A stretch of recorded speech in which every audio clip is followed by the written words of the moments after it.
Just tap it. You press it once, and you can talk, and then...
Welcome, everybody.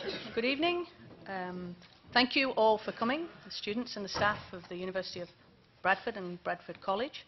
Thank you to the candidates for coming along, and thank you in particular to Bradford University Students' Union, who have organised what I think is going to be a fantastic event. We're very excited to host this event here at the University of Bradford. As you can see, we are filming this event. There's a live stream going on for this event. We're hosting this West Bradford polling station. We're also hosting some lectures. We're the only university in the country to be hosting a polling station. Some may think that's a good idea. Some may think that's a bad idea. We think it's a great idea. We're hosting the station. We want it to be the highest returning polling station in the UK, and that's our ambition. We're hosting a number of lectures, 6 lectures, 4 of which have taken place. We have 2 more to go, and there's some details of the remaining lectures on the table before you go out if you'd like some more information. The reason we're doing that is we have a strategy of increasing student registration for voting and student voting in this election. It's very important to us as a university, and it's very important to the Students' Union that we engage our students in this election. So we're hoping to increase the voter registration. You'll notice on your seat there's a voter registration form. If you haven't already registered to vote, you have until Monday to do so. Please complete the form, and you can hand it in to us at the end, and we'll make sure that you are registered to vote. You'll also notice there's a ballot paper on your seat. We want you to complete the ballot paper at the end of the hustings. There's a ballot box near the door. We'd like you to vote, put your ballot in the box, and within the hour, it's very quick marking, within the hour, I'm an academic, sorry, counting, we'll announce the result through the University Students' Union Facebook website thing. That's about as technical as I get. So that's why we're doing this. We're very excited.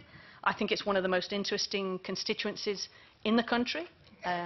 We have 7 candidates here. 1 candidate, Therese Hurst from English Democrats, is not here with us tonight. The format. We're going to run it like question time, so imagine I'm David Dimbleby. We, through the Students' Union here at Bradford, emailed all students and asked them to submit questions. So we've got some questions from our students. This is about students leading on their questions. We want to engage our students. We want to know what their issues are and ask the questions. And this is an opportunity for our students here to ask the candidates in this election the questions that they think are relevant to them and interesting to them. So we have some students with the questions. I'm hoping that we have time to also engage the audience in an orderly fashion. At the end of those questions, we're going to invite each of the candidates to give a 2-minute statement to wrap it up. So if I can introduce the candidates that we have here this evening in alphabetical order. We have Harry Boota from UKIP Party. We have George Galloway from the Respect Party. We have George Grant from the Conservative Party. We have Alan Griffiths from the Liberal Democrat Party. Celia Hickson from the Green Party. James Kirkcaldy, an independent candidate. And Naz Shah from the Labour Party.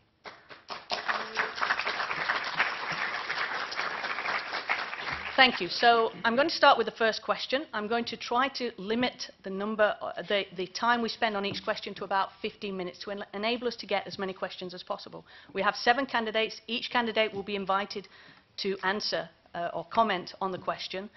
As you can imagine, that in itself, if they spend 1 minute, is going to take us to around 15 minutes very, very quickly.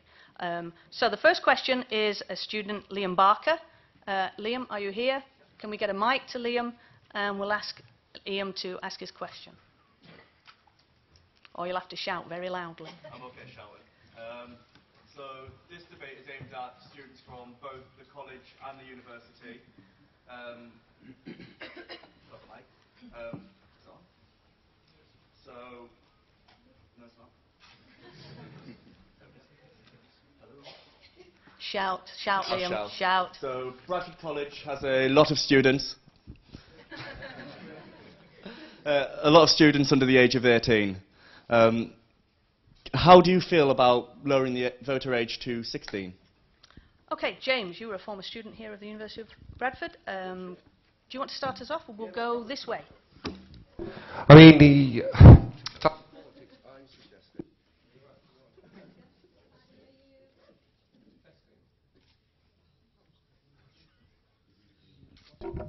oh, there we go.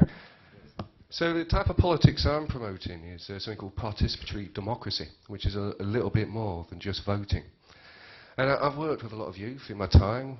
I've taught in schools, taught in university, and I've learnt a lot from young people. They've heavily influenced my political views and why I advocate a participatory democracy. As I say, that's more than just voting. I have serious concerns, though, about lowering the voting age when I look at our current political system and how people are hoodwinked and how people are led and the type of way politics is done. And I have to pose the question to you. Do you think people are able to make rational choices when they're still in school before they've developed that critical cognitive capacity? Do you think our political system is open and honest enough that people can see through all the lies and the deceit? That's a question I have to leave with you guys. I've not made a full decision yet. I've met a lot of intelligent young people, polymaths. They're capable. But is everyone? I don't know. It's not an answer I really have. Alan. Yes, it's party policy. It has been for some time. It's on the manifesto. We'd reduce the voting age to 16. In real terms, put it the other way, if the voting age is 18, it actually means that for most people, the average age of voting at your first general election will actually be 20 and a half, won't it, if you've got a 5-year cycle. So it's not exactly radical. So it's party policy to reduce the voting age to 16. I'll be all in favour of that, and it can only, in many respects, I think people are more engaged when they're younger, and actually get them engaged into participating in democracies in early age can only be a good thing. Thank you. George. Dean, it is a pity that we're in such a small hall and that there are empty chairs, because I have met hundreds of students today who have been unable to get tickets for this event. So I wish we'd had it in a bigger hall and we would have had a very much bigger and representative audience. I strongly support the reduction of the voting age to 16, and I've seen it in action. I did a lot in the referendum campaign in Scotland last year and was credited with having some influence on the outcome, at least by the Spectator and other such magazines. And 16-year-olds were not only just voting in that Scottish referendum, but were incredibly strongly engaged in the arguments for and against Scottish independence. So I have seen the future, and it works, and the future is the reduction of the voting age to 16. Thank you, George. Celia. Well, we too have a manifesto commitment to lower the age of voting to 16. And we've seen a massive surge in our Young Greens movement over the last 6 months. Membership has almost doubled in that time, with loads of people from Bradford joining the Young Greens. As Alan says, you're likely to vote in your first election when you're about 20 currently, so lowering it to 16 will make you about 18. And Scotland has shown us the way in that young people can be engaged with politics and can, you know, take that forward as a lifelong journey, and I think it should be encouraged, and yes, the Greens are for 16. Thank you, Celia. Naz? We've made the commitment. We have made the commitment to lower the voting age, and I think it's absolutely important because young people are the future of our nation. I think it's absolutely imperative that young people are part of the solutions and part of that dialogue in a meaningful way. I think through the colleges, through the universities, I myself didn't vote until I was a lot older, and I think I didn't get politically engaged until I was a lot older, and I wish I had done it earlier. So from my personal experience, yes, I totally wholeheartedly support it. George? For me, I think the jury is still out on this one. In principle, I have absolutely no objection to 16, 17-year-olds voting at all. I think that there are many very intelligent and politically engaged people at that age. The question is, can this be considered in isolation from other rights? Voting is the right from which all other rights stem. So if you lower the age of voting to 16, in my mind, you are potentially saying that 16-year-olds are fully fledged adult members of society. And maybe that's the right thing to do. But with that come a whole load of other responsibilities. So do you then lower the age of drinking to 16? Are you considering 16-year-olds adults in the eyes of the law? At present, that age is 18. You could even take it further. As a fully fledged adult member of society, should you be allowed to fight on the front lines of the infantry in the army, the armed forces? And I'm not sure that the answer to that question is yes. That would put us in a position with the Democratic Republic of Congo and Central African Republic effectively as having child soldiers. All I'm saying is that, yes, I think in principle it's a good idea, but it's not an issue that can be divorced from very many other considerations. Thank you, George. Harry? Thank you. I too am in agreement with George on my left here. We, as a party, are against lowering the age to 16, but what I would say is that what we should be doing with our youngsters is preparing them for politics so that by the time they are 18, they know what to expect and what politics is all about. And I think that this is disengagement going on, and if people are given the necessary education into politics, so by the time they're at the voting age, at 18, they know what to expect and what politics is all about. And we are, as a party, against lowering the age to 16. Thank you. Does anybody have any comments from the audience? We clearly don't have any 16-year-olds. Liam, do you want to come back? Can I ask then, on all of that, for those of you who agree that the voting age should be lowered, what do you plan to do to ensure that we have citizenship lessons and so on in school, so that when people reach the age of 16, they're educated enough to be able to make a sound decision based off their experience and their education rather than what the media tells them to vote for?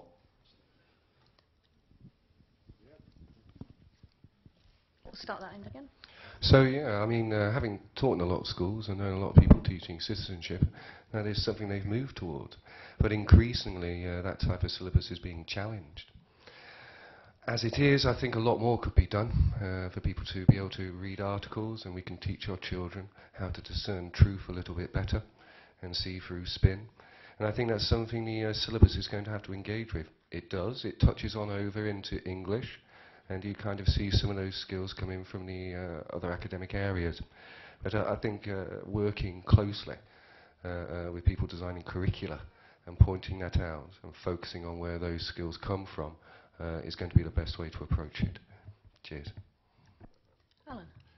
Yes, obviously that sort of thing should happen and will happen, but I think we need to be careful. The right to vote isn't predicated on being bright enough to understand what you're doing, and there are plenty of people who are over 18 who, if you're going to say, are they educated well enough to do it, and I think it's a bit patronising to say, oh, 16-year-olds need special treatment to make sure they're clever enough to vote, whereas, frankly, every 18-year-old gets that right to vote. And that's not and because that's the point, you have the right to vote.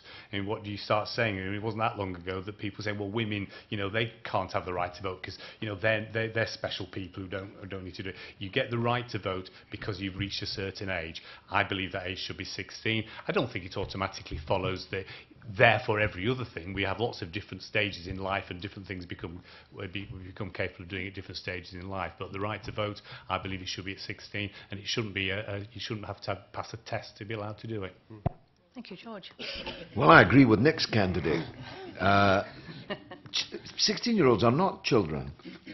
At 16, you can get married, you can have sex, you can join the army, and many have, and you can work and pay tax. No taxation without representation. No taxation without a franchise. I mean, 16-year-olds in Scotland were amongst the most engaged people in the entire referendum. And of course, as has just been said, there are many people over the age of 18 who might not pass the test that some have in mind. Of course, schools should be teaching politics. They should be teaching civic engagement in all aspects. But my experience is that the 16 to 24-year-olds are actually possibly the most politically engaged section of the community. They may not actually be in parties or even support parties, but they have very strong views on all manner of issues. And it doesn't just start at the age of 18. Thank you, George. Celia. Joining fourth, my points have been made, but yes, schools should have an active role in involving young people in a political life, and citizenship and the PSHCE or whatever it was called before it got struck away is something that schools should be engaging with. The syllabus doesn't allow for that, but if we were actively to pursue voting at 16, and that's when young people are still in school, schools should take a part in that. And I mean, if universities can have ballots, I'm pretty sure we can persuade schools to as well.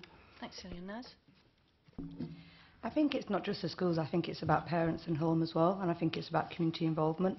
I think it goes beyond just a school setting to teach children, just like anything else.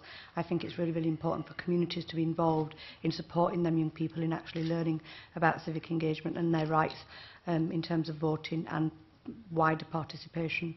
So I think it's that's how we do it, not just through the schools, but through communities. Thanks. George and Harry, you were opposed to introducing voting at 16. Let's assume that it was going to be introduced. What would you do about that?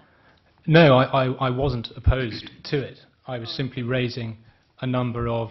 I'm very open-minded to the idea. I'm just raising a number of questions around it. The question was, how would we encourage, or how would we bring this... Can I interrupt you there? So you're for or against, or you're just... have some concerns. Can we have a clarity on that? I'm for it in principle. Okay, great. I'm for it in principle. My issue is simply that you must be considered an adult in the eyes of the law.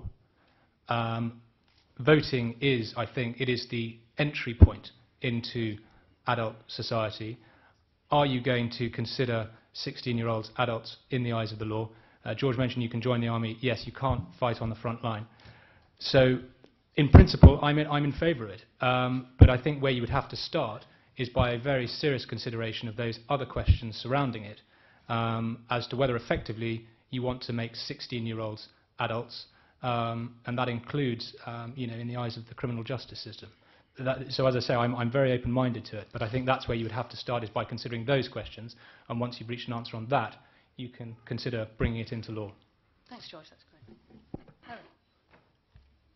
I better go and see the MOD because I've been done out for a year's worth of pension.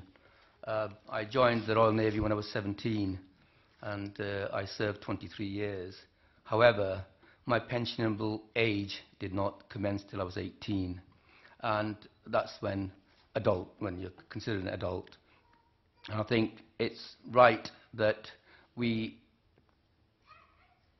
lay down boundaries as to where certain things that take place, and 18 is a good age for us as an adult. I think voting should start at 18. But what I would like to say is that we should really engage, we should concentrate on engaging the over 18 electorate so that they come out in hordes during general elections and by-elections and every other election that takes place. That's where we should be concentrating, so that we've got very poor turnouts for our general elections. Let's concentrate on engaging the electorate that we already have that are over the age, rather than trying to bring it down to 16. Thank you, Harry. Any more comments from the audience, or should we move on? Okay, we have Rob Hartley in the audience. He wants to ask a question. Rob, can you... Oh, he's over there. Thanks, Rob. Can you stand up?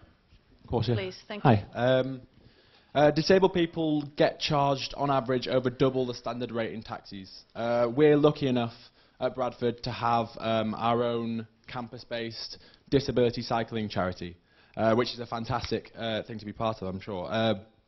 One of our Cycling for All members was regularly charged £60 return from Bingley to Lister Park. If elected, how will you work with local disability action groups to combat this appalling issue? Thank you. Thanks, Rob. Can I start from this end? Harry, can you start us off on that, please? Well, thank you.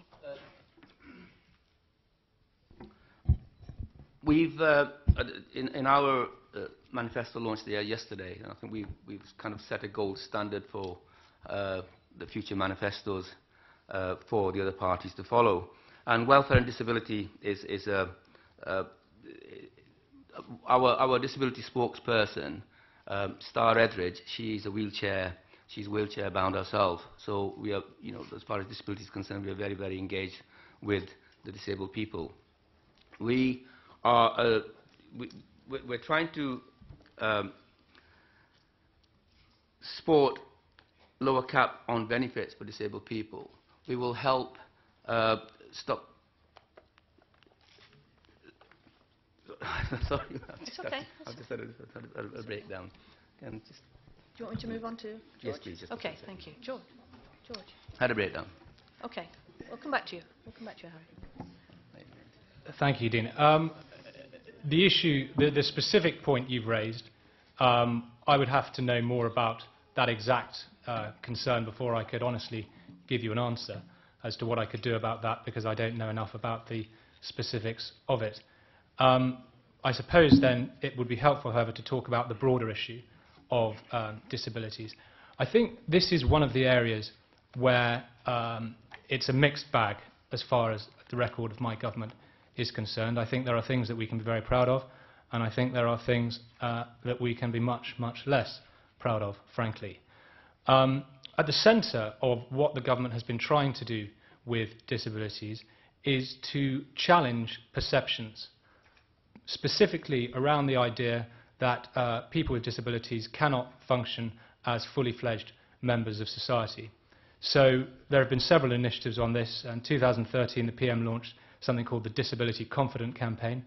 This may be something some of you here are aware of. For those of you who aren't, it is travelling around the country showcasing to business people, over 1,000 businesses, public sector, private sector, what can be achieved to challenge those stereotypes and to challenge those perceptions. And the same is true of mental health.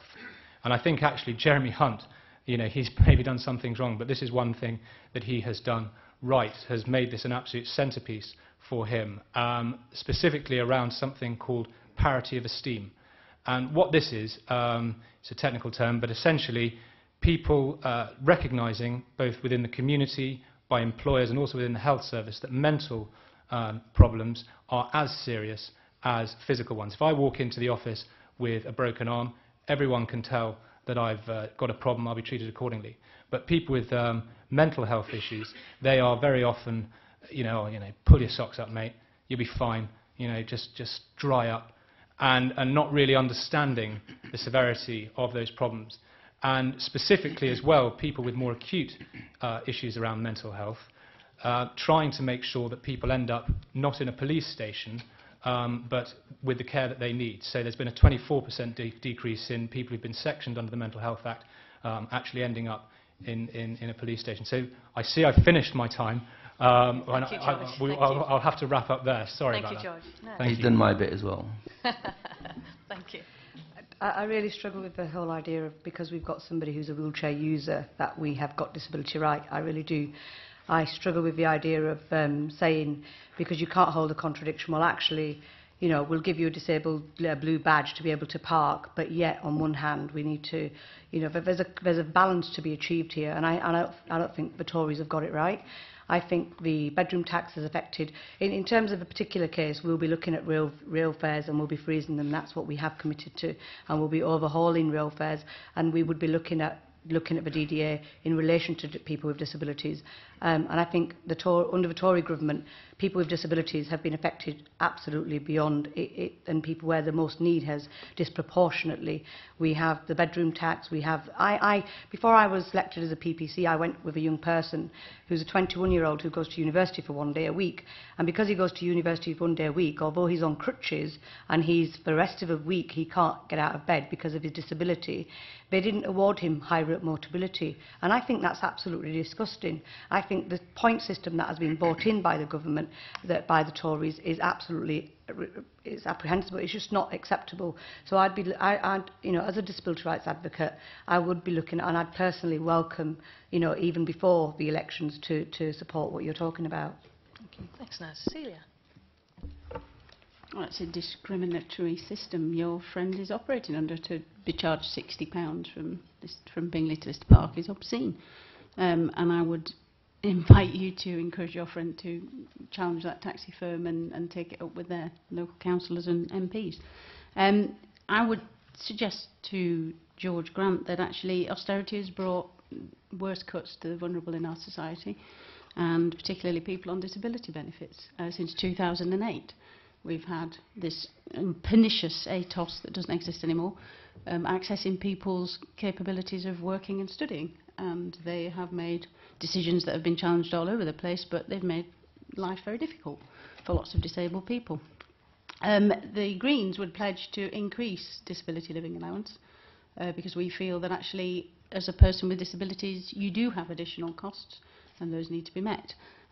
So yes, I would say that we're a very disabled friendly party.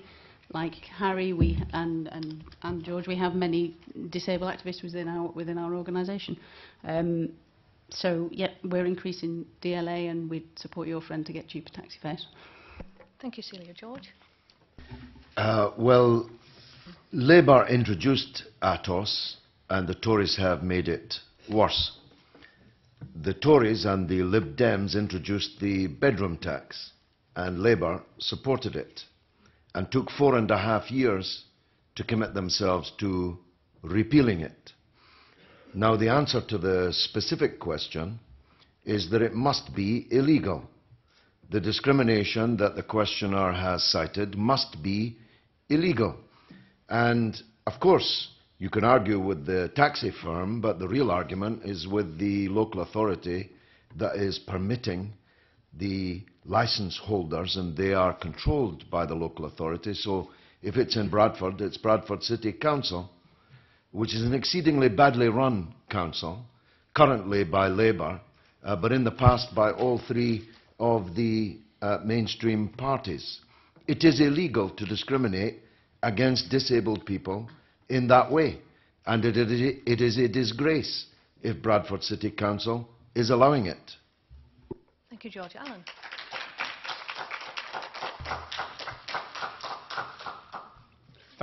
Thank you. Yes, I mean, in answer to the actual question, of course, if elected, I would work with disability rights organisations, with anybody who wished to work with me, because it's something I'm very concerned about. In 30 years as a GP, I've seen the practical effects of the decisions made about disability living allowance and about work capability assessments, and some of the absolute nonsense that's gone on there, particularly, just to cast back to something George was saying, in the area of mental health. If it's difficult enough for people with physical disabilities to show their problems, people with mental health disabilities, they get possibly, arguably, an even worse level of assessment. Just just to say, it's absolutely equality is important, and it is entirely wrong that disabled people should not be discriminated against. But you've got to be a little bit more positive of that, because, and I suspect it may be the case in the situation in your site, it's not about there's no overt inequality, but some of the additional costs, some of the additional difficulties which people with disabilities have to deal with. No, it is not just about the overt inequality, but those additional costs are just not counted at all, and those have to be dealt with. Okay, thanks. James? I mean, I tend to agree with George on it. It's disgusting how disabled people are treated. So I'm going to address this on 2 points. On the, was it train fares you were talking about? Fare taxing, yeah. It's very hard to address this issue when it seems to be a cross-party attack on disabled people. When I looked at the DPAC protest down outside Westminster, and I saw over 100 police officers encircle a load of people in wheelchairs, so they couldn't be seen. Absolutely disgusting. The same's here with work for people on mental health. I have a friend who is a graduate here, very bad mental health, and he went for assessment. The criteria for assessment were as follows. If you don't attend your assessment, you're sanctioned. If you attend your assessment, you're showing that you are able to engage in the world and therefore don't have a cognitive impairment to not work. Damned if you do and damned if you don't. He appealed that and won. But because these cases aren't reported enough in the media, people don't know the precedents. And so there are a lot of disabled people who aren't able to get access to that. So one of the things I do working with disabled charities is really to lobby a lot more. Set up protests, direct action, embarrass them and shame them. So the media have to take note. The precedents are out there, and things can begin to change. Thanks. Thank you, James. Yeah, Harry. Thank you. Whether it's physical disability or mental health, and from my own perspective, I have been looking at the mental health issues with the veterans side of things, and I would like to champion this, the whole disability debate across the board, but in particular, I want to champion the veterans and the mental issues that we are let into society with. And I have been trying to propose what I would call a psychological decommissioning before we are released into society. Having served for 23 years, you're taught to either kill or be killed, and then you're released into society. I think we need some help as well, and I will champion whether it's physical disability or mental disability on those bases. Thank you, Harry. Rob, do you want to come back? No? Any comments from the audience? No? Okay, great. Can we then move on to the next question? Question 3, Sophie. Sophie Wheeler. Can you just wait a couple of minutes for a mic? Sophie Wheeler's next question, I think, is on housing.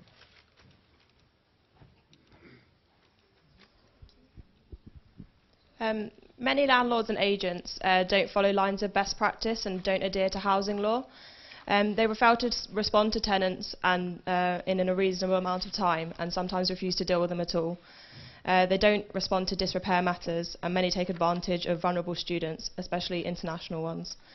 If elected, what action would you take to support the students of Bradford, to filter out the bad agents and landlords and ensure tenants aren't misled and taken advantage of? Thank you, Sophie, for your question. James? Sorry. It's a difficult situation, isn't it? I mean, the letting agent system is monopolised by quite a few companies, and beyond the student realm, you get charged fees, don't you, for applying, are told are non-refundable. It's a con. When you start looking into the actual asset managers that own these, you will find ties to people in government. So, I mean, it's pretty obvious why there hasn't been much changing. How to deal with it and vet it. You guys are going to have to talk about setting up inspections yourselves if you want something independent. A lot of these inspection regimes or kite marks are just profit-making exercises, and there's never really a decent overview of how good a landlord is when you go online and have a look. So this is something where you're going to have to look at it yourselves as well. In terms of me contributing as an MP, be looking at the law, be lobbying and adding my profile to that. But for me, I'm more concerned about homeless issues in Bradford. And I think that's also something else that we really need to talk about. All these empty council properties, just take a weekend to do a DIY SOS and sort out a lot of the homeless issues in Bradford. And I mean, that's something I feel more strongly about. Okay, thanks, James. Alan? Thank you. It's been Liberal Democrat policy in the council for many years now to have a register of private landlords, because private landlords are not bad private landlords are not just a menace to their tenants. And I've had patients of mine who've died in fires in badly maintained properties. They're not just a menace to their tenants, but they're also a menace to the neighbours, the people around them, and poorly maintained private rented accommodation is responsible for some blights on many areas of this city. That proposal has been voted down by a combination of the Labour and Conservative members of the Bradford Council, and it's interesting that whenever the voting comes, the number of Conservative and even more Labour members who leave the council because they have a conflict of interest because they are in fact private landlords, but even the ones that remain still vote it down.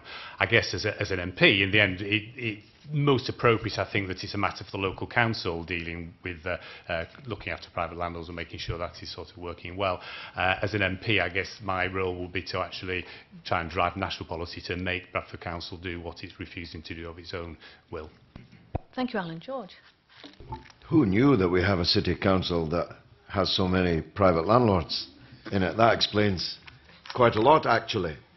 Student accommodation should be funded by the government. There are huge, empty and wonderful mills and factories and other public buildings, or buildings that should be and could be public around here, that are in the environs of the university and the college, and that could easily be transformed into proper student accommodation. Students should not be left at the tender mercy of private landlords.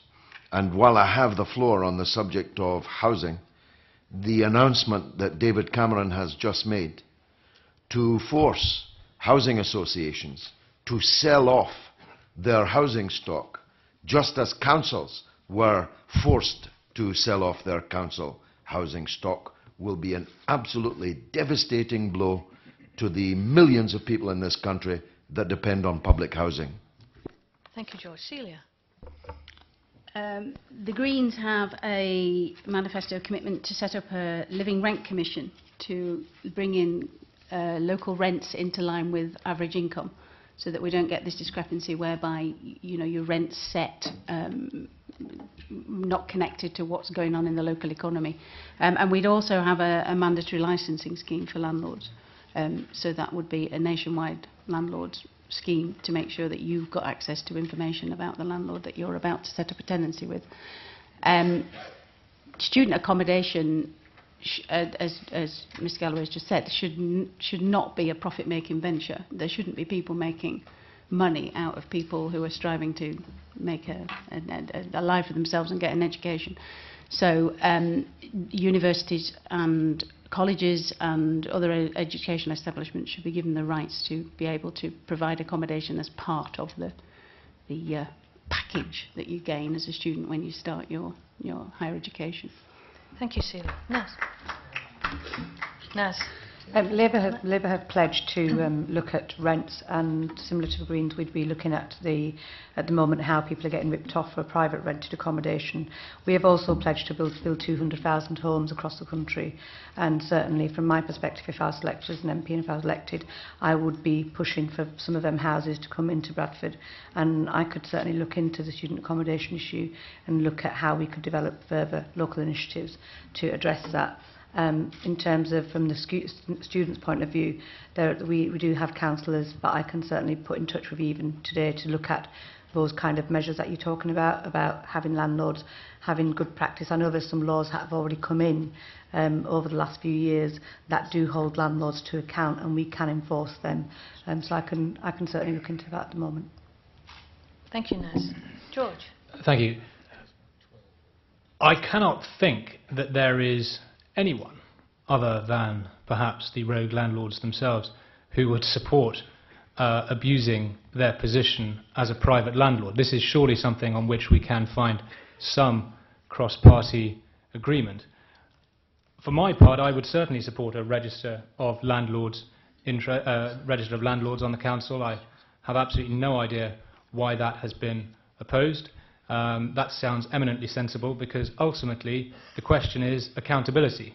If people aren't accountable, they can abuse their position with impunity, and that's something that only accountability can really stop. I remember when I was a student, we faced exactly the same issues. But the problem with high rents in general is a problem of lack of housing in this country. There was a minister who will remain nameless, who once described the planning system in this country as the last vestige of the Stasi state. And his point being that it is almost impossible to build because of, it's always not in my backyard. So I think we do need a lot more houses. It is only through an increase in the supply that you're going to bring down rents. Anything else is just tinkering around the edges. Thank you, George. Harry? Again, agreeing with George. What we need to do with landlords is unscrupulous. Which George? No, that's Mr. George over there. This is George. Okay. I can feel a coalition coming on there. Can you? Yes. Sorry to interrupt, Harry. Where were Carry we? on. You were agreeing with George. I was, yes. Next to you. It's George always, Brandt, the it's always Conservative George on my left, not far left. Carry on. That's very far left. I think we really do need to bring in some legislation against unscrupulous landlords. I know that I've come from Southampton. Southampton is a huge university area, student area as well. I know a 4-bedroom house was converted to a 5-bedroom house to increase the rent yield for this landlord.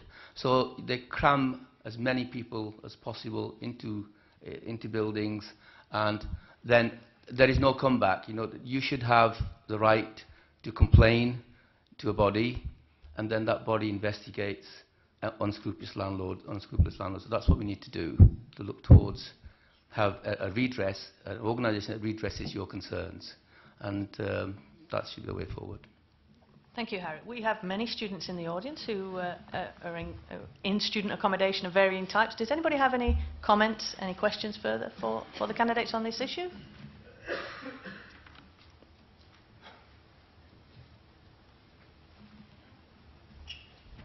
Hi. On the 1st December 2014, the Home Office launched a pilot scheme in West Midlands, Birmingham, Dudley, Wolverhampton, Sandwell and Walsall. The scheme was the right to rent scheme, which basically puts in place a lot of bureaucracy for international students amongst other migrants who are coming to this country. And it essentially allows landlords to discriminate against people who aren't from England when it comes to renting to them.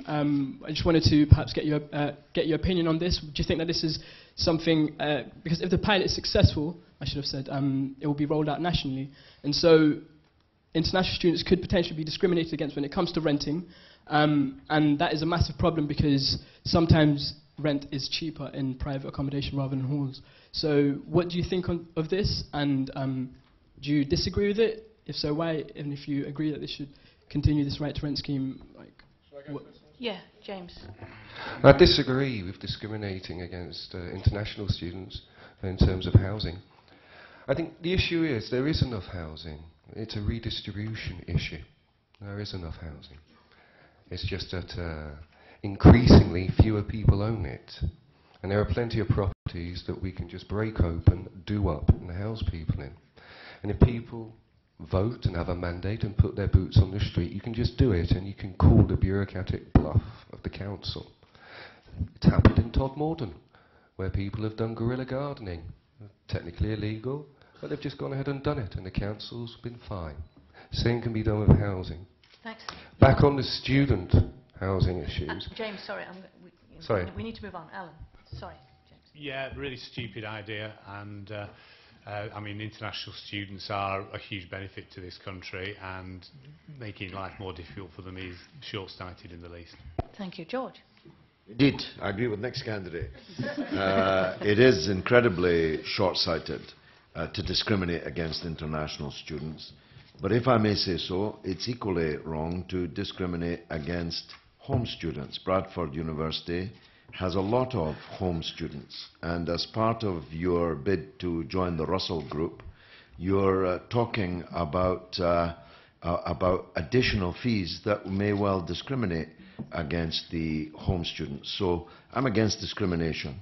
Stop, full stop, against home or international students. And the worst thing of many things that Mrs. Thatcher did was introduce these astronomical fees and other obstacles for international students in Britain. It's in our interest to bring people from abroad to study here, who then go home, make purchasing decisions, join the government, be part of the consuming classes of the countries from which they came, and have a fond memory of their education in England.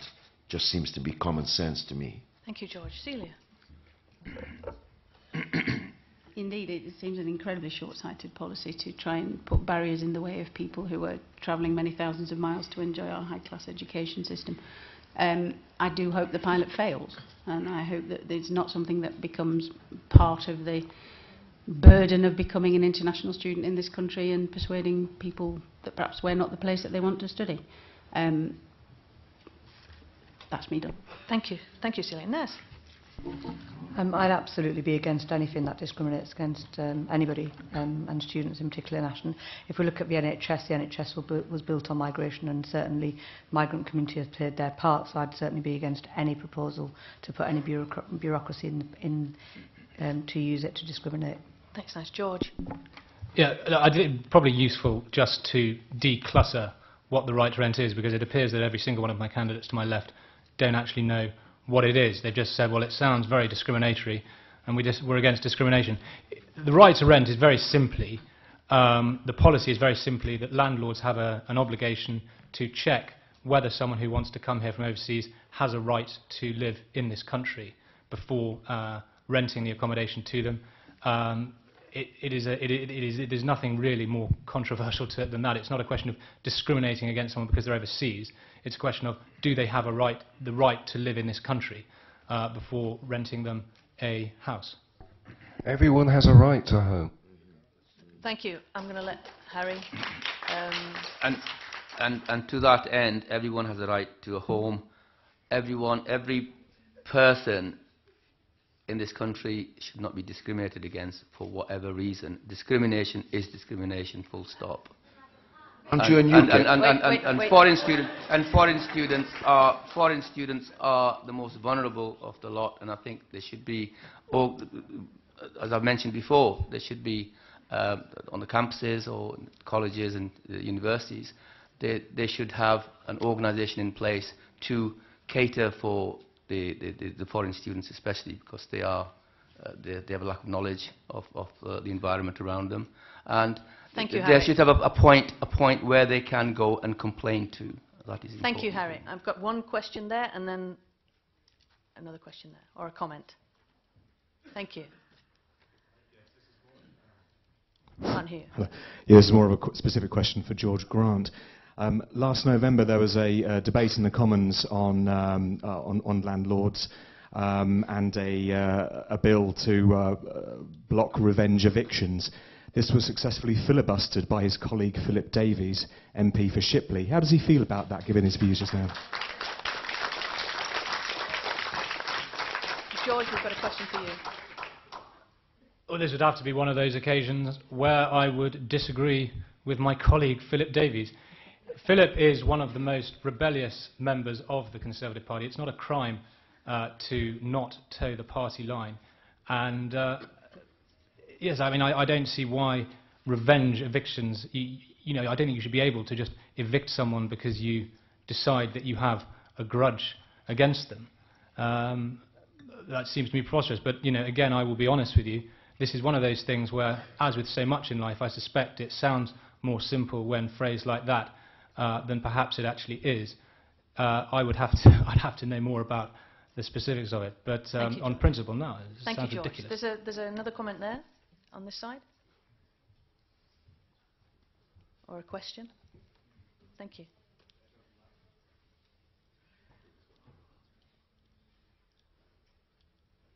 Thank you. It's a couple of comments, actually.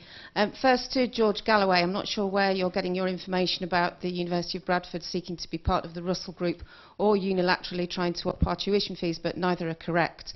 In relation to the comment made by Harry from UKIP, the university does have support for international students, and you would find it difficult to find any university in this country that doesn't have that support for international students.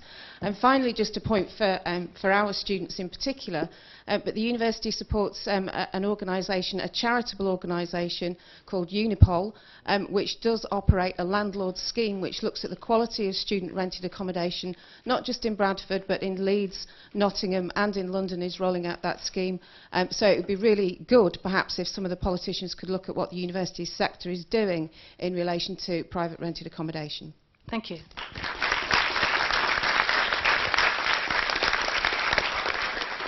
Thank you very much. I think we'll move on to the next question. Question 4, Samaya. Is Samaya here?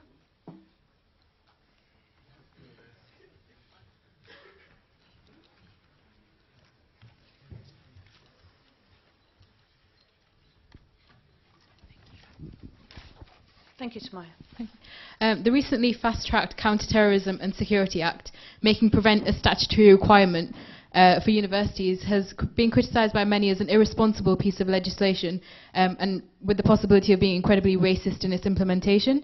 If this is applicable to you, how did you vote in Parliament, and how will you support the student community and those involved in activism on campus who are consistently sidelined and viewed as a threat by fringe pressure groups? Thank you. Thank you for that question. We're going to start from the right this time. Harry, do you have a comment, answer to that question? Thank you, Smaya. The prevent strategy, what is it designed for? If it was to prevent, it was to prevent other things rather than just a Muslim related terrorist, anti-terrorist ideas.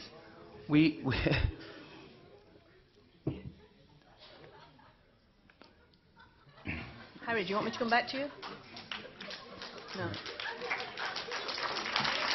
Thank you. Prevent is, we are against even the word prevent itself. Okay, it is as a party. Thank you. Thank you. Can we have some order, please? Thank you. Let Harry answer. Thank you. Prevent has been targeting the wrong people. If prevent was an all-encompassing thing to, let's say, prevent drug abuse, to prevent any kind of bad things going on in society. But this thing was targeted in particular at the Muslim community. This is why it needs revisiting. It is a wrong thing, and we should have a look at what this horrible thing that they're designed to target a certain community in our sector, especially the Muslims. And I am totally against it. Okay, I'm going to ask you to finish there, George. George, can you answer that question? Sure. Thank you. Thank you, Harry. The clue with prevent is in the name. It's about preventing. I have very serious reservations as to how effective this policy has been. We had just to answer the very specific question about the recent Section 7 requirement that was to do with obliging universities and other public institutions to report suspected extremist activity. That is now no longer something that applies to universities. It seems to me extraordinary that it should have been. These are places of free speech. And I also think that this comes back to this point about prevent. You've got a serious problem with extremism in this country. We all know that. I am probably the only member of this panel who has been targeted for abduction by extremists. That was in Libya. But, you know, this stuff happens. But how do you deal with it? The law has its part to play, but the law can only go so far. The real fight is in the community itself and challenging these perceptions before they start. And where I worry with the Prevent agenda is that if all it succeeds in doing is further alienating people and increasing a perception that the government's out to get a certain section of community, then by definition it has failed to prevent anything. It does quite the opposite. So how can we improve understanding and trust, fundamentally, is what it comes down to, is trust. And if this agenda promotes distrust, then it is by its own definition failing. So I think this is far, far too complex to answer in one single minute. But certainly, well, I hope we'll have a bit more of a chance to elaborate on this in a Q&A. I mean, we do have time constraints. We've got a large number of candidates and a large audience that want to get engaged. So I'm sorry to cut you short, but I'm going to move on to Naz. Naz. We have made a commitment to overhaul this agenda and this policy if we came into government next year, because we have, as obviously, we have got it wrong. The idea of Prevent was about community development, community engagement, critical engagement at grassroots, and that clearly hasn't worked. So in terms of, from the Labour perspective, we will be overhauling it. In terms of my own perspective, I am very, very acutely aware that, as many of you, that Islamophobia is well and rife amongst universities, I think one of the reporters present here wrote an article that we were the Tory government was even saying report toddlers. So if my toddler had a tantrum, we should be reporting him for extremist views, and that's how something, that is how far the Tories went. So I think it's absolutely wrong. I think we need to overhaul it, and I will be part of them discussions to make sure we do overhaul it. Thank you, Naz. Celia.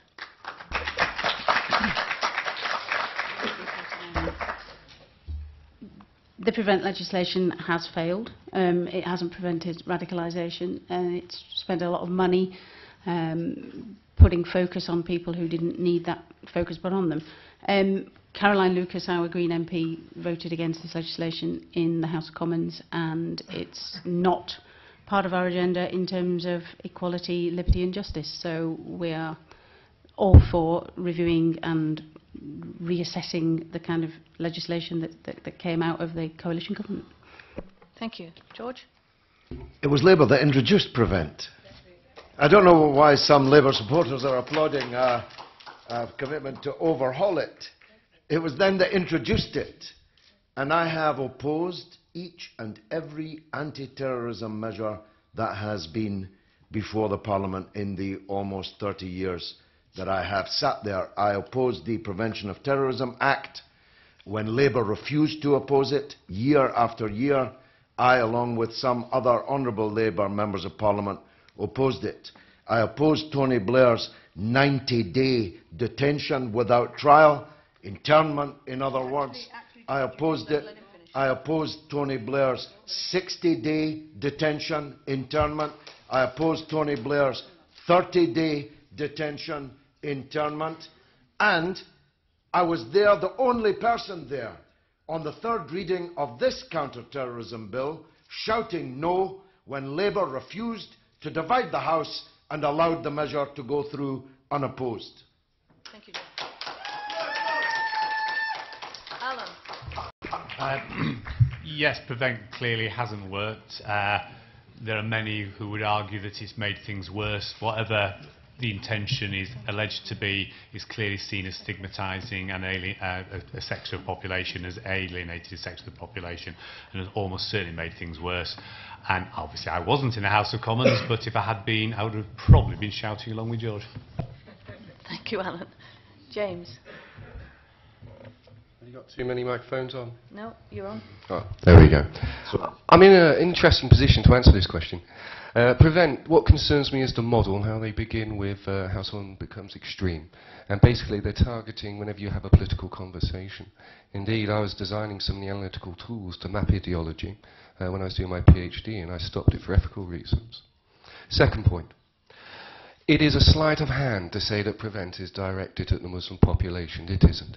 If you look at what ideas are considered extreme and who's on the extremist database, includes members of the Green Party, Lord Jenny Jones and several other councillors as well.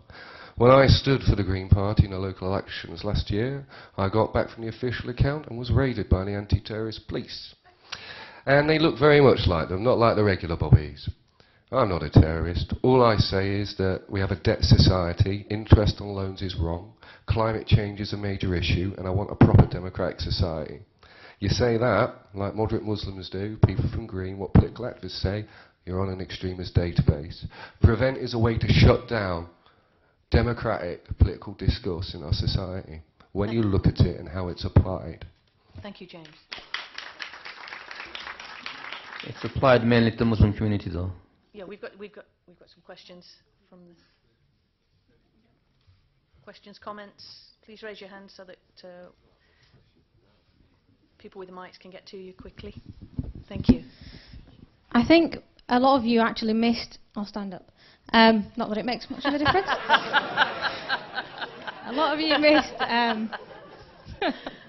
A lot of you missed what the question was actually asking with regards to student activism, student engagement with politics. At the University of Bradford, I'm not going to stand on the chair, Sam, no. At the University of Bradford, we are very politically engaged, whether through academia or extracurricular activities. I don't want to be a student here next year or in 3 years' time. The minute I say something or the minute I want to discuss something with my lecturer or with my colleagues, I don't want police officers coming and dragging me from my doorstep or from my lecture theatre. What is your stance in terms of student activism? Is there anything you pledge to do? Because that was the question. Is there anything you hope to or pledge to do if you are elected, to help students actually flourish as intellectual individuals without the risk or the fear of being targeted or extremely scrutinised unfairly and unnecessarily? Harry.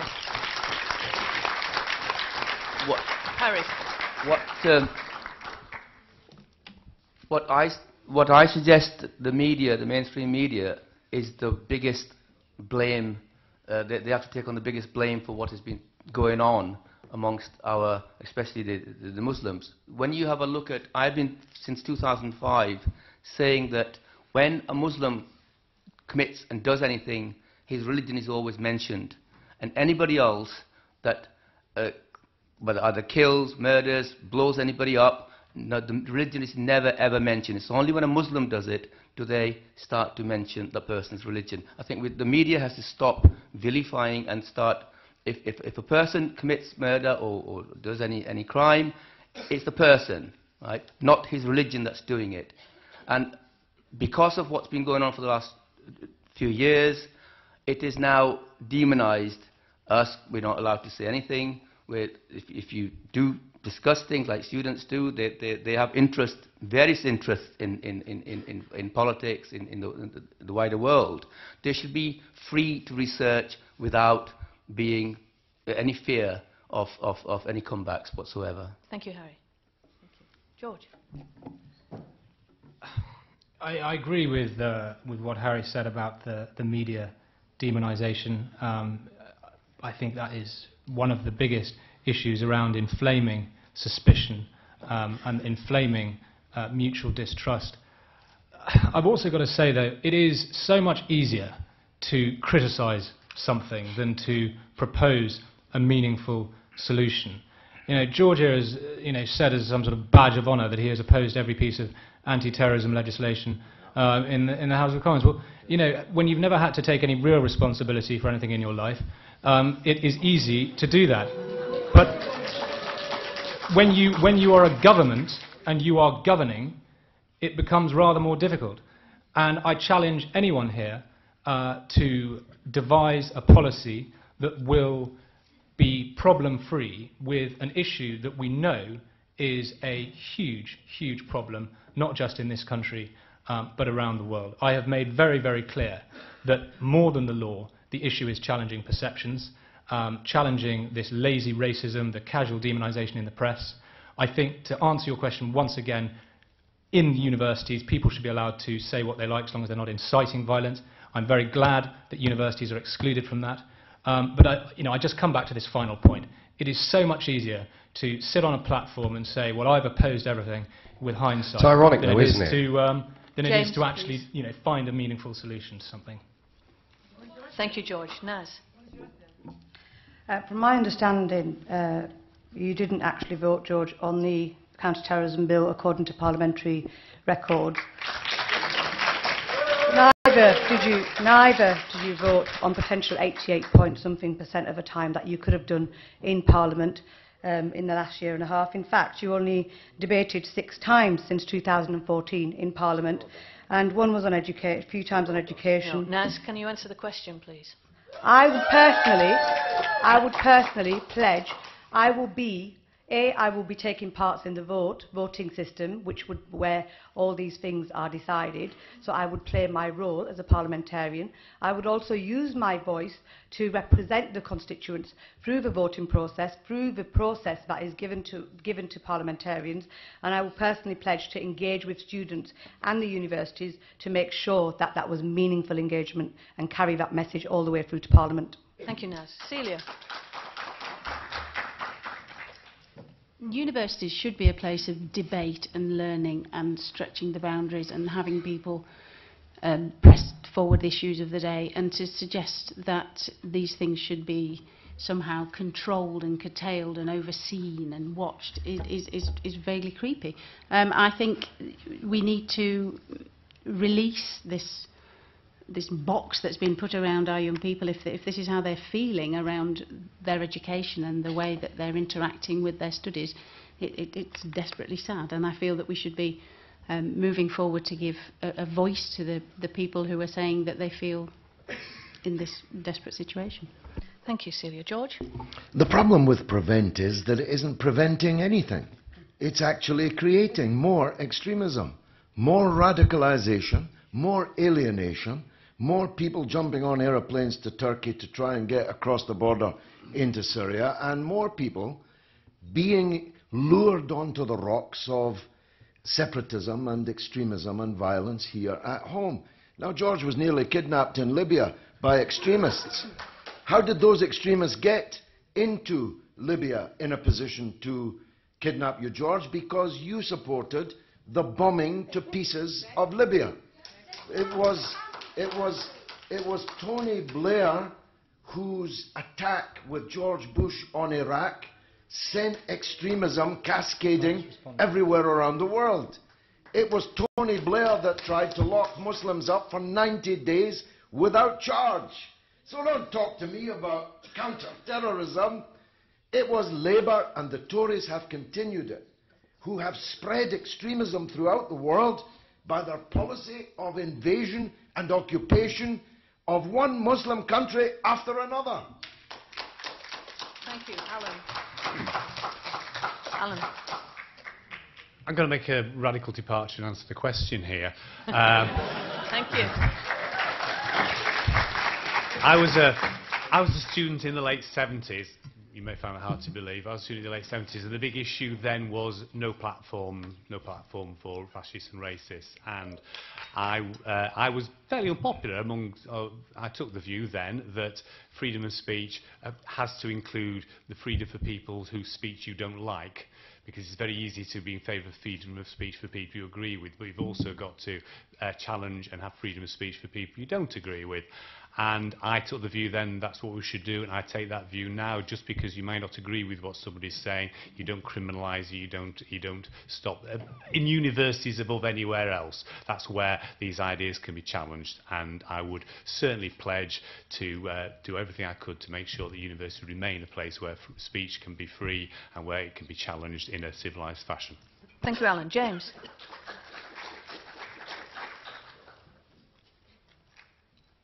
Oh, there we go.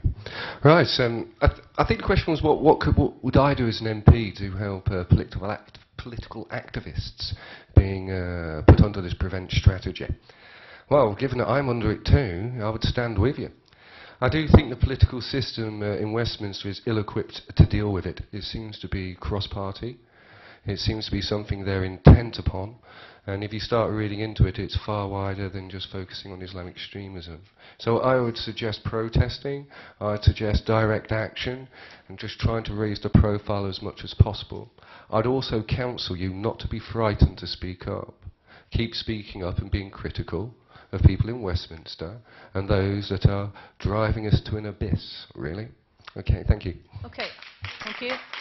This is an important debate for this university and other universities. So does anybody have any comments rather than questions? Because I don't want to go back and forth with the candidates. But does anybody want to engage in this debate? Any comments from the audience? Over there?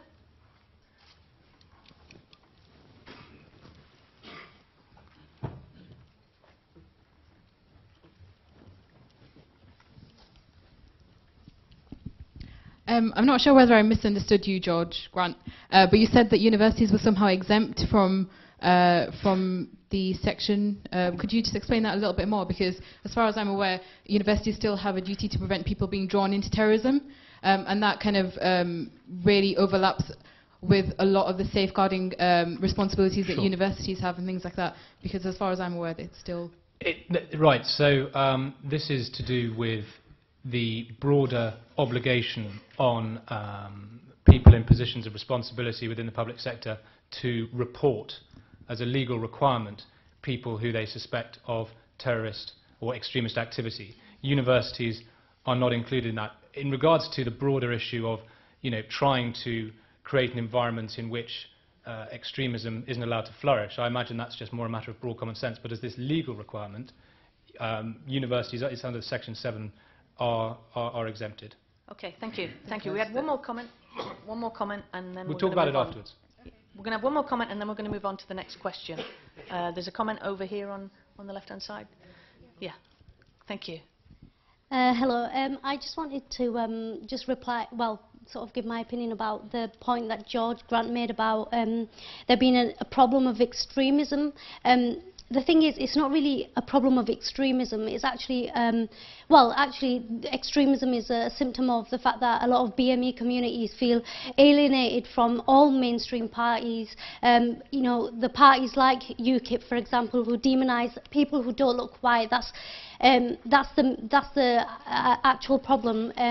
Our Britishness is constantly being questioned. We feel alienated. We don't feel British enough.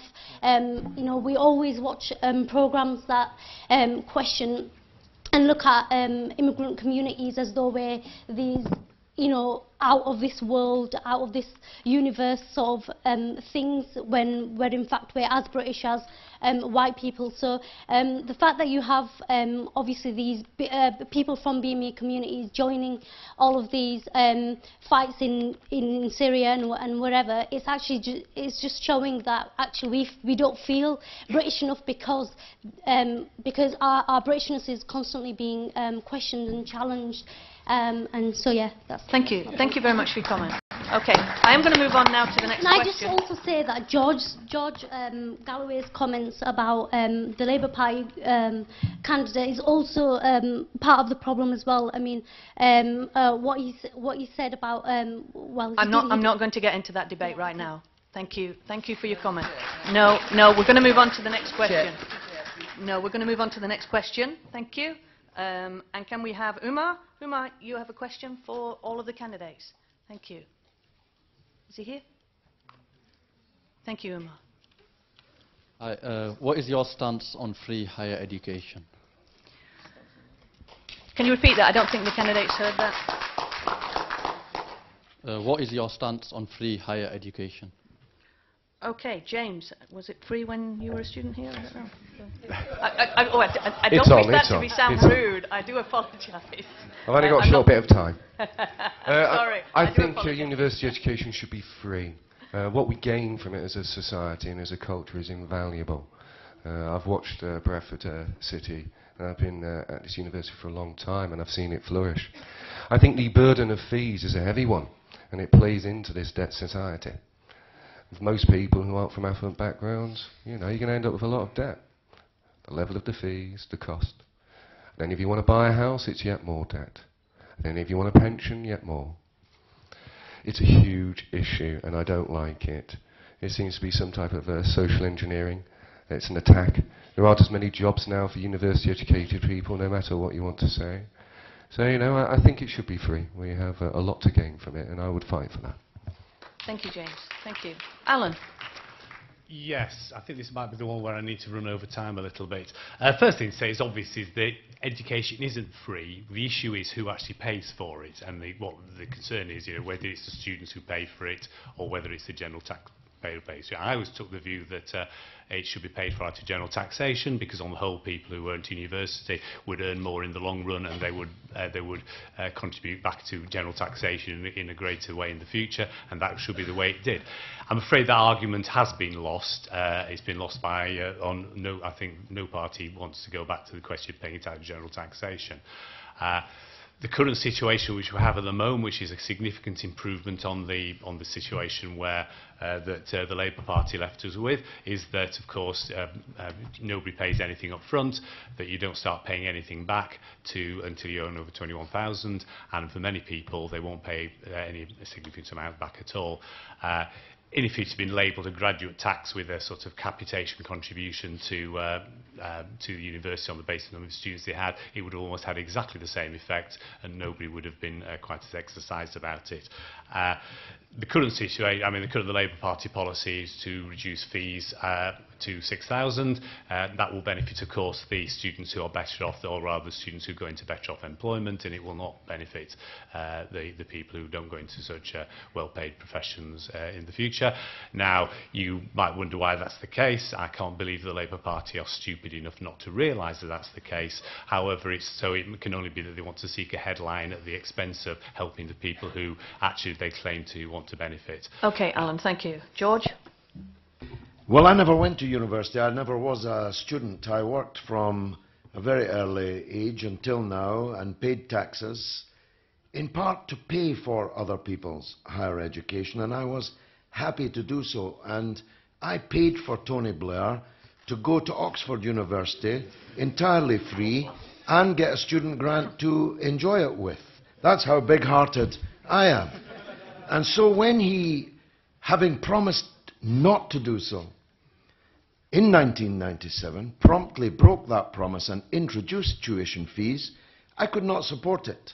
I recall vividly the Chief Whip, then Nick Brown, regaling me at the door of the No lobby, saying, "You can't vote against the government so early. You can't be a rebel already. It's only £1,000, he said. But I said, it's the principle, not the £1,000, and the £1,000 can only go upwards, as indeed it did, to £3,000. Then the Liberal Democrats and the Tories tripled it.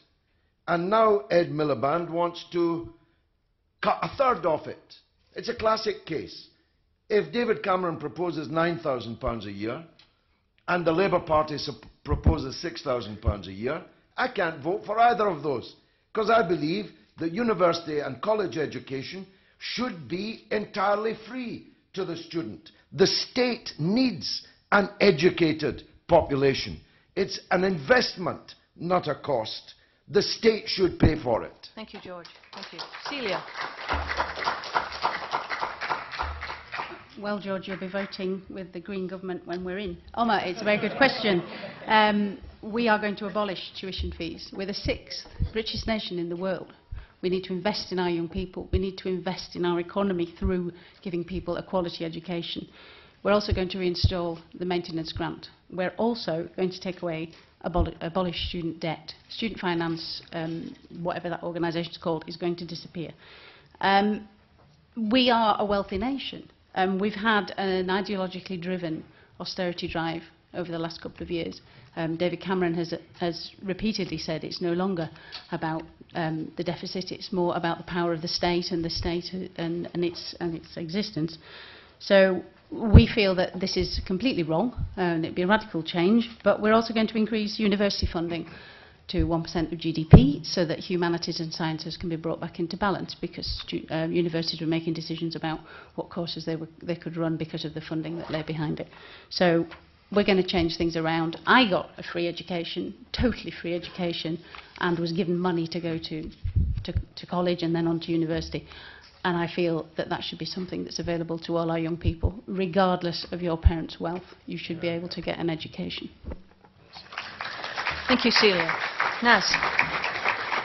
I think for me there's a couple of points here. One is the abstaining from voting. So in effect you're propping up the Tory vote and the Tory government by not exercising that vote, which I think is a travesty of justice. I also feel, in terms of the Greens, when we looked at the manifesto, I'm not sure how that would pay for that free education. We are where we are in terms of how they would balance the books. In terms of a Labour manifesto, what we are saying is we would cut £3,000 off those tuition fees, and it is a absolute fiscal manifesto in terms of we wouldn't have to borrow anymore. We are where we are in terms of financial crisis that we've had since 2008. We have to get out of a deficit. So we would be cutting tuition fees, and that's as far as we can go at this moment in time, and I'm sure that would be reviewed. I'm not, as much as in an ideal world, yes, we would have free education, we would have free for all at all points, but we don't live in an ideal world, unfortunately, and pragmatic decisions have to be taken. Thank you, Naz. George. Well, finding a person who'll thank you for charging them more for something is rather like finding a drama-free election in Bradford West. Very rare. But I will tell you why I support the tuition fees. And it is not because I'm a Conservative. It is because of my own experience as a student. I was at Edinburgh University where I read history. In my 4th year, and this is not long ago, I was getting 4.5 hours of student-led tutorials a week. That was it. It was absolutely ridiculous. The funding crisis in our universities has been acute for a long time and has been getting more acute. The government is not charging you £9,000. They are giving the universities that desperately need the money the ability, should they so require, to charge you £9,000. I think there is a broader point. You know, it is a question of, is it right that the taxpayer, over half of whom did not go to university, pays for it, or do the students who benefit pay? And the final point that I'll make, which none of you here need me to tell you, is that none of you now are paying a penny. You will only pay once you start earning £21,000, and the more you earn, the more you will pay. If you had a job that you never earned £21,000 in your life, you wouldn't pay a penny back. So it is quite progressive in that sense. And I think it is the only way we're going to pay for our universities that is fair. You know, the Green Party have said, oh, you know, we're a prosperous country. We're paying £1 billion a week just on the debt interest. Now, I will tell you, I'm a young person like you. I will tell you what is not fair to young people is saddling us with billions of pounds of debt we'll all have to pay back at some point. You know, it's all right for George's generation. I'm just going to have to stop you know, in 30, 40 years' time, they'll be in the other place. Thank you, I'm George. not talking about the House of Lords. Thank you, George. Harry. Harry. I thought I was the only one here who hasn't been to university, but here, George on my far left has not been there either. It's never too late to go to university.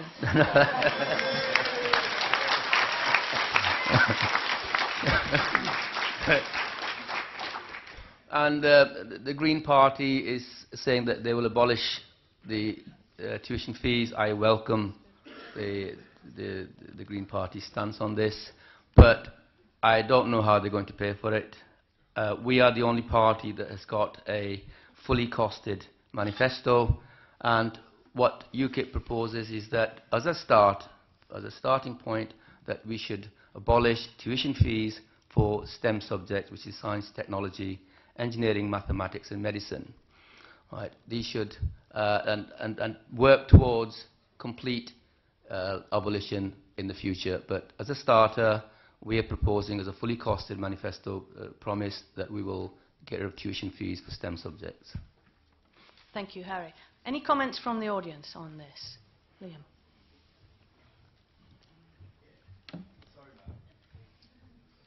Free gym membership for him.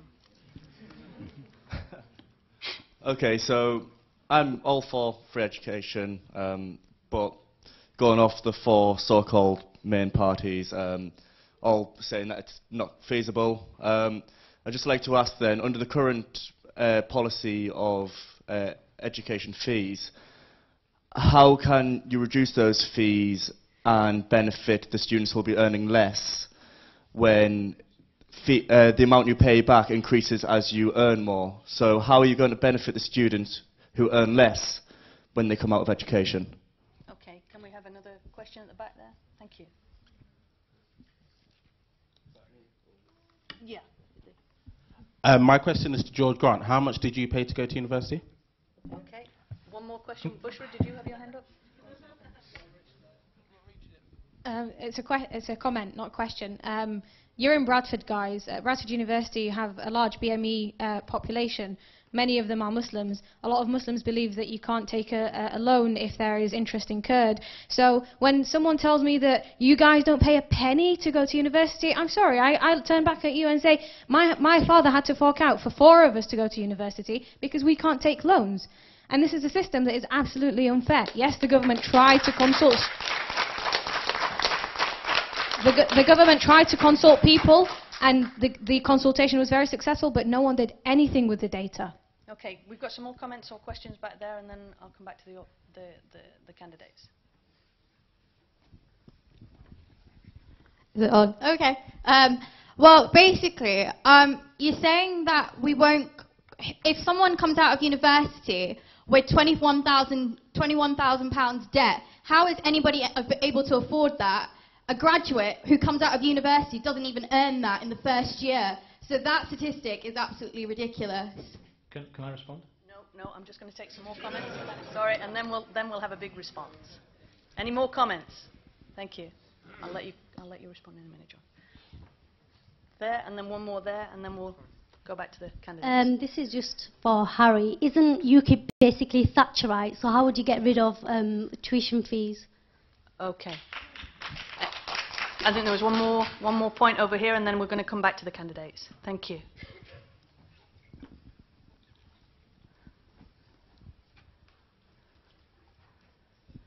Hello. I also think that we shouldn't forget the part that is played by universities in this situation, because, as George Grant said, the universities were given indeed the possibility of raising the tuition fees between the given thresholds, and the universities chose to charge the maximum fee. So I do think that we need to bring the universities back in, and we need to talk to the universities and convince them to reduce the tuition fees. I don't think it's only talk that needs to take place in Parliament. It also needs to take place with the universities, because they are also the responsible actors that did actually increase the fees. Thank you. Thank you. So if we have a roundup then from the candidates on this issue, James, I'll start with you. Thank you.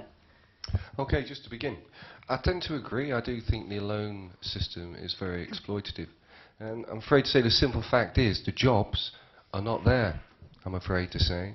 The economy is not in a good place. It's on a knife point.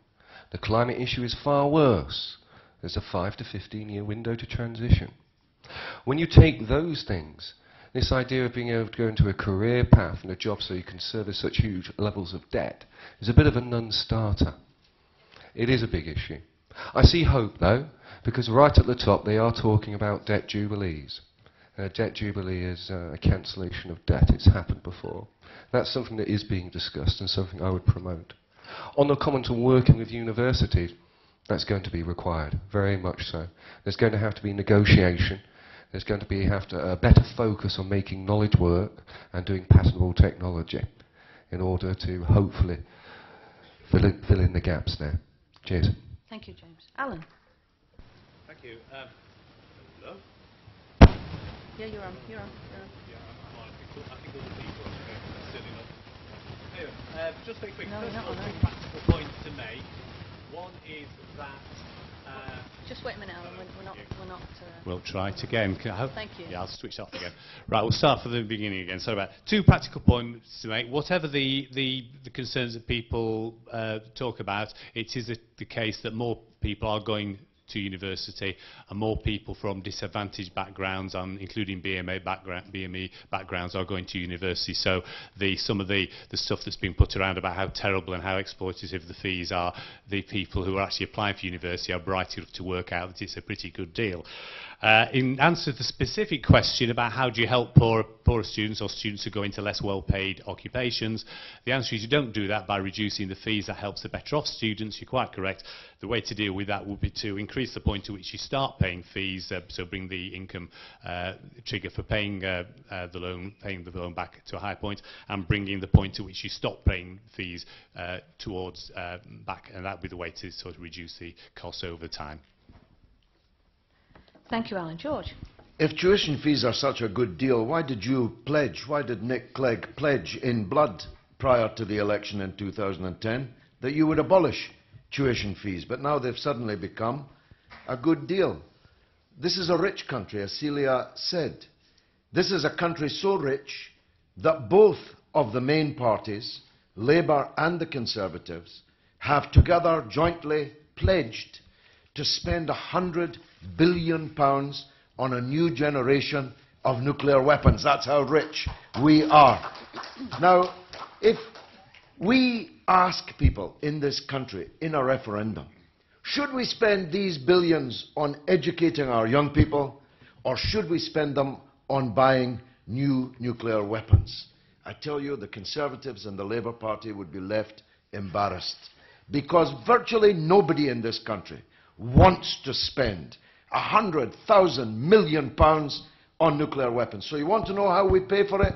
We pay for it by scrapping nuclear weapons, stop sending armies abroad to invade other people's countries, and start lifting tax from the richest people and the richest corporations who are avoiding or evading it under both the Tory and the Labour governments. Thank you, George. Celia? In reply to Harry, and when he said we're not sure how we're going to afford this, our manifesto is fully costed, and I think you'll find that most manifestos currently are. As George has said, we are in a position at the moment where we're making a decision about renewing Trident. The Green Party is fundamentally against a deterrent that, if we used it, would wipe out the entire planet. And that's 30 years worth. Sorry, £100 billion we could save over the next 30 years, and along with closing tax loopholes and tax evasion, we can afford to educate our young people. It's not beyond the bounds of possibility, and I would hope that you would bear that in mind. Thank you, Celia. Naz? When we're talking about students not being able to pay their debt back, what I would say is we have to create an economy where you can't just address issues of tuition fees without addressing the issues of a wider economic development in the communities and in the region. What Labour would pledge to do is devolve £6 billion every year through the local enterprise partnerships and create regional banks. If you strengthen businesses, then you will have the jobs and you will create a culture of an economy that's thriving. If you have a thriving economy, people will prosper, students will prosper and get on the job market. They will then be able to pay those debts back. In terms of when when young people can't pay debts back, that will be paid by the government ultimately. And at the moment, it's a £261 billion debt if we leave student fees as they are, because the average debt that a student leaves with is £44,000. So we will reduce that by a third. So if we're going to end up picking up the bill anyway, we might as well do it where we give people a better chance, a real chance of actually being able to pay that debt back. That's the Labour policy on this. Thank you, Naz. George? Just to answer two of the questions that were directed at me, I think the lady back there perhaps misunderstood. It's not a question of the amount of debt that you end up with being £21,000. £21,000 is the salary threshold beneath which you won't pay a penny of that debt back. It used to be £15,000 under the previous Labour government. It's now £21,000. And then it is graded above that by degrees. So the more you earn, the more you pay back. If you only ever earned £20,000, you would never pay any of it back. That's what I meant about it being quite progressive in that sense. You know, it is so easy, as I say, once again, just to oppose things. But you have to find the money from somewhere. Now, you know, George has mentioned, tried to link this to the independent nuclear deterrent. I've got 30 seconds on the board there. You know, it's just an exercise in populism. You can't link those two issues in that way. Finally, on James's point about the economy, that we've got no new jobs created. We've created more jobs in this country in the last 5 years than in the other 27 countries of Europe. That is not a bad record. Thank you. Thank you. Harry? If I had a credit card as big as the coalitions, I could create lots of jobs and I can promise all sorts of things, but unfortunately I don't have that kind of credit card. And to answer Celia's question, our manifesto was independently verified, and that's the difference. We didn't do it in-house like most of you do. And to say that all manifestos are costed, you know, we're trying to find out where the Tories are going to find the £8 billion that they keep promising they're going to put in the NHS. Our manifesto is based on our exit from the EU and the savings that we make because of that, and also the foreign aid, £9 billion savings from the foreign aid. So all our manifesto promises, pledges are fully costed, and they are doable. Thank you, Harry. Okay, I think we've come to the end of the time we have for questions and comments. I'm now going to ask each of the candidates to give their final 2-minute statement on the question really that you're all probably pondering: why should you vote for them? I'm going to do it in alphabetical order. So alphabetical order is Harry. Can you provide us with your 2-minute statement on why we should vote for you in the Bradford West election? Thank you. Thank you, Chair. How can we build a united Britain if certain people, and more importantly, some of the other parties represented here, don't believe in Britain? It starts with us. We must believe in ourselves and in our country first. Patriotism is nothing to be embarrassed about, as some of you have been made to believe.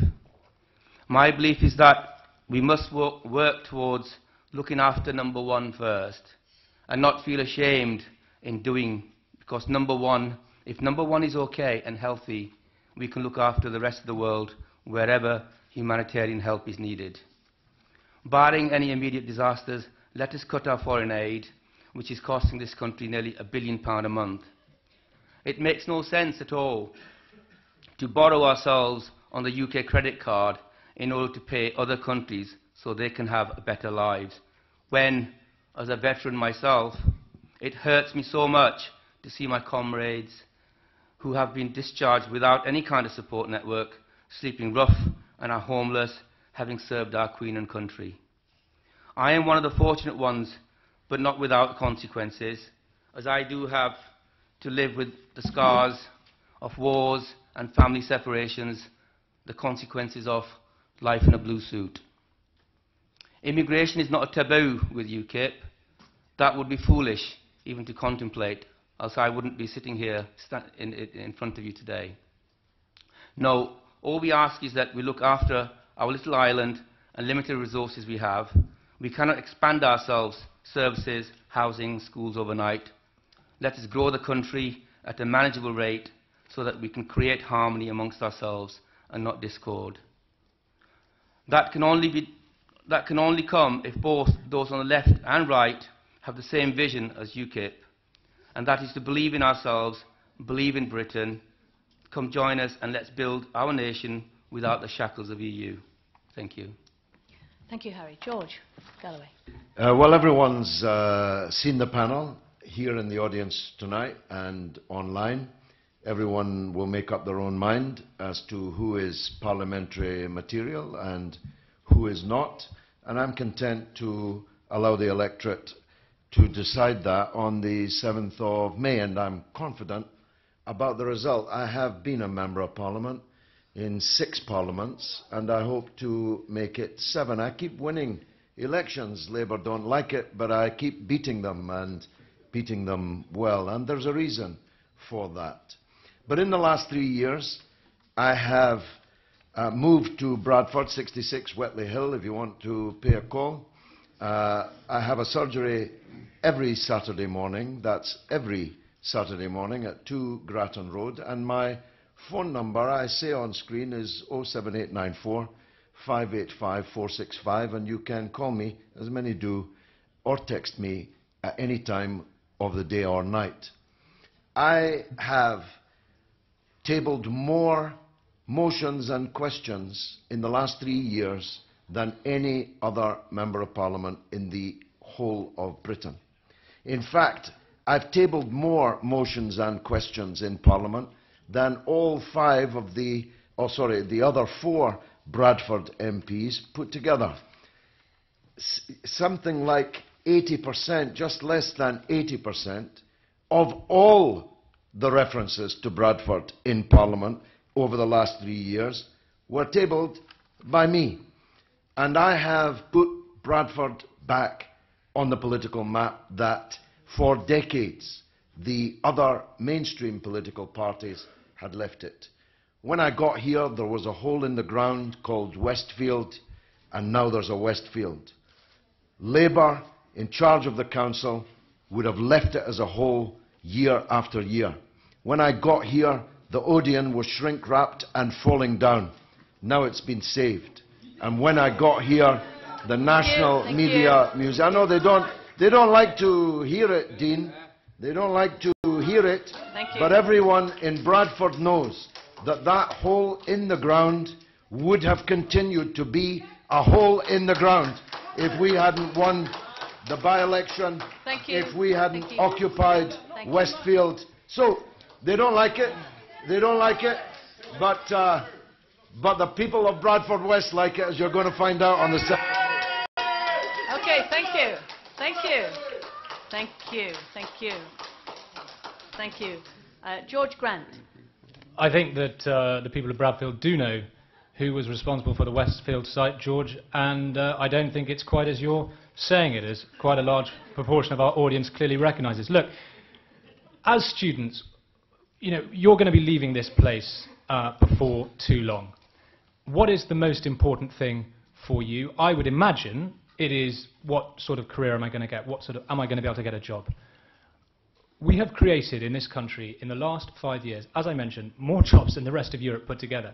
It is quite an extraordinary statistic. There's been more in Yorkshire than in all of France, and here in Bradford, unemployment has fallen by 30% in the last 12 months alone.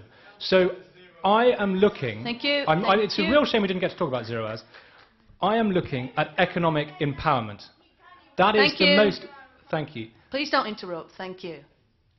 That is where it has to start. And I left university 5.5 years ago, okay?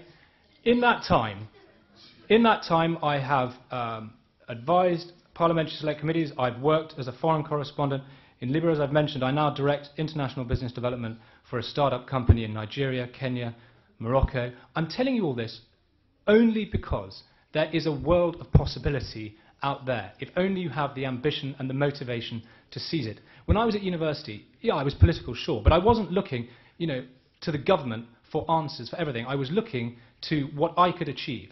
Government is there to create the conditions within which you can succeed, to have an enabling environment.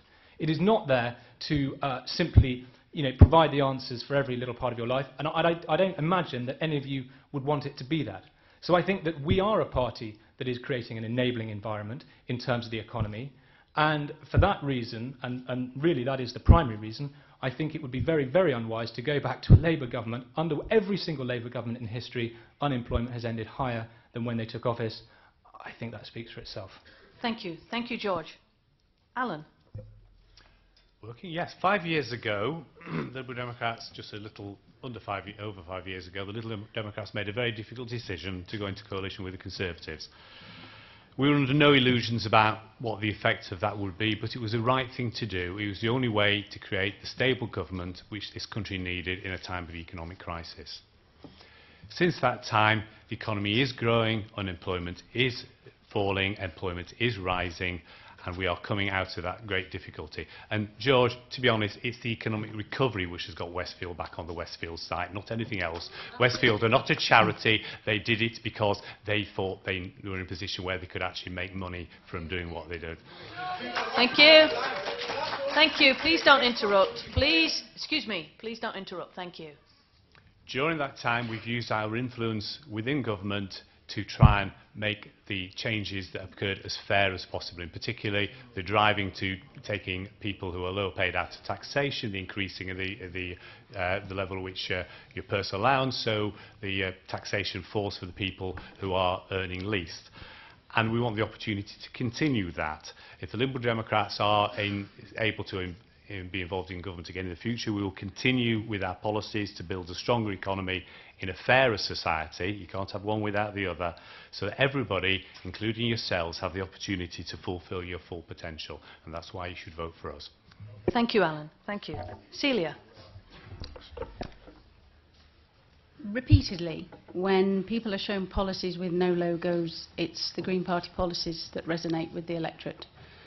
We have had a recession that was started by the banks 5-6 years ago, which has led to cuts seen across our communities that have not been seen for a very long time. Food banks are finding life difficult themselves to get enough donations to give out in food parcels to families who are in desperate need. And I'll say it again, we are the 6th richest nation in the world, and we have families with children in Bradford who are living in absolute poverty, not relative poverty, absolute poverty, and that is wrong. The Green Party is sometimes trumpeted as a vote that doesn't go anywhere. However, we have councillors all over the country, in Leeds, Essex, and we have 3 very good councillors in Bradford. We have 3 MEPs. We're the official opposition in 4 places, Norwich, Liverpool and Sheffield, and Bristol West. We control Brighton Council, and we've got our MP in Caroline Lucas, who is voted the most popular MP in 2014. I would say every vote is a vote you should be proud of. When you go into that ballot box, it's between you and that ballot paper, and trying to assess things tactically is generally very disastrous. Vote for what you believe in, for the policies you think apply to you and you can see has been beneficial for you and the country that you live in. Thank you, Celia. James.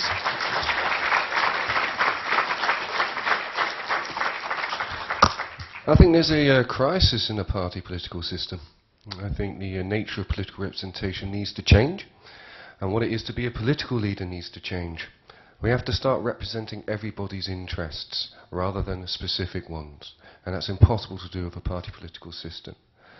As an independent candidate, I'm in a unique opportunity to put in place systems such as liquid democracy and to consult with you better on how I should vote in Parliament. But if you have a look at my website, independentbradford.wordpress.com, that's all one word, independentbradford.wordpress.com. You'll see some of the policies I've suggested. The first one touches what Celia talked about.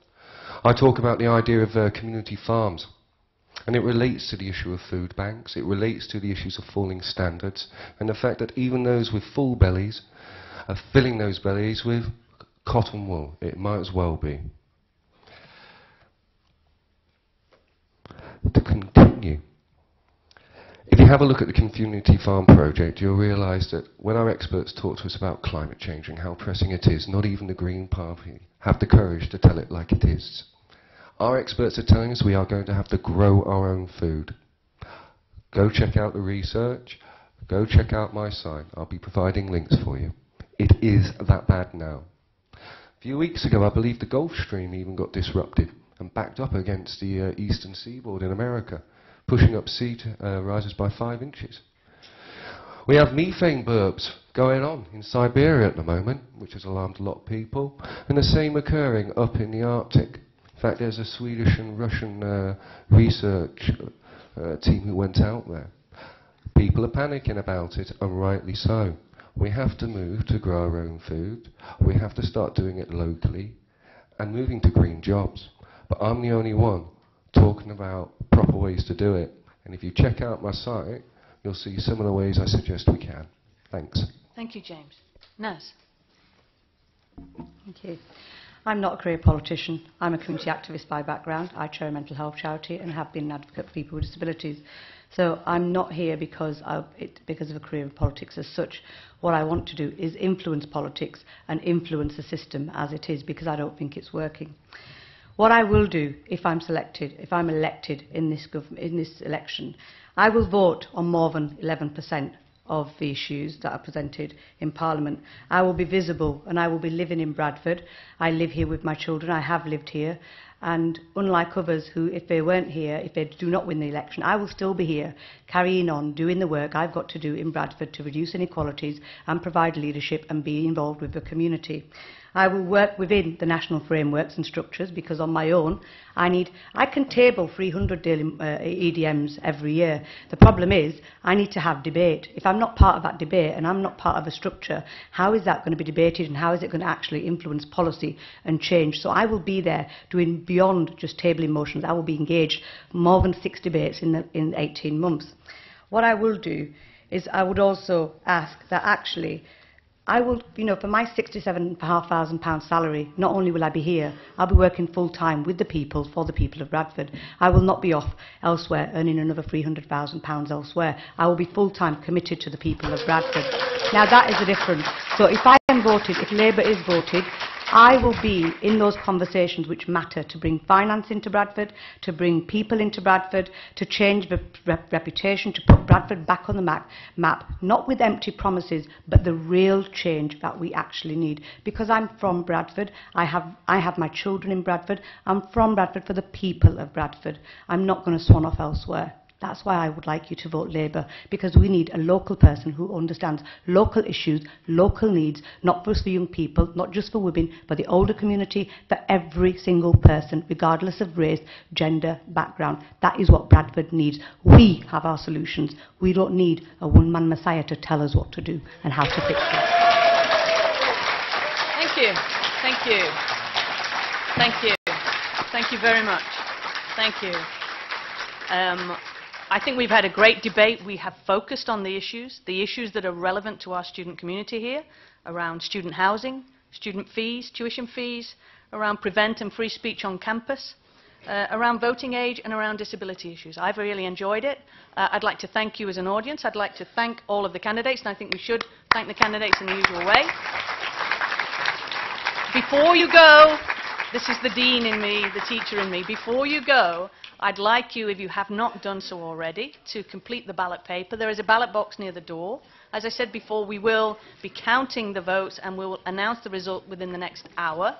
If you haven't already registered to vote, please do so. There's a form that you can complete. The deadline is Monday. Before you go, please can you just sit down a minute? Can I just ask you to raise your hand if you are actually going to vote in this election on May? That's fantastic. Thank you. Can I ask you to raise your hand if you are going to vote in a different way as you walk out of the room as you thought you might have done when you walked in? Okay, fantastic. Thank you very much and good night. Thank you. Well chaired. Thank you. Not an easy job.